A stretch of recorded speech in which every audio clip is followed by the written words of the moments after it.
Viral ngayon sa social media ang video ng ilang guro ng Akbual Elementary School sa Malapatan, Sarangani Province na napilitang tumawid sa rumaragasang ilog sa sitio Banlas, Barangay Kihan noong Hunyo 19 para lamang makauwi. Ayon kay Teacher Jaylene Tusan, uploader ng naturang video, pauwi na sana sila mula sa eskwelahan sa Barangay Upper Suyan nang abutan sila ng malakas na agos ng tubig dulot ng tuloy-tuloy na pag-ulan. Sa kawalan ng tulay sa lugar, napilitan silang tumawid sa ilog sa gitna ng panganib sa kanilang kaligtasan. Ilang residente naman ang voluntaryong tumulong sa kanilang pagtawid at sa kabutihang palad ay walang nasaktan sa insidente. Ibinahagi ni Tusan na matagal na nilang kinakaharap ang ganitong uri ng hirap sa araw-araw nilang pagtuturo.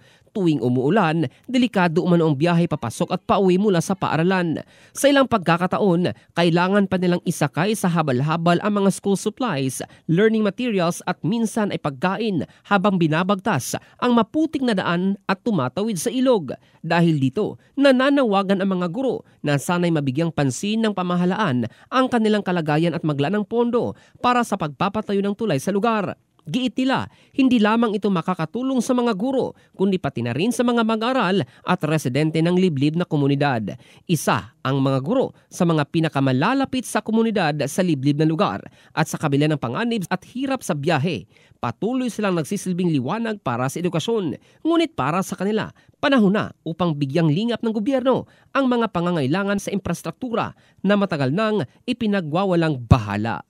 In the heart of changing lives, ito si Jofel Candado ng Brigada News Philippines, the Music and News Authority.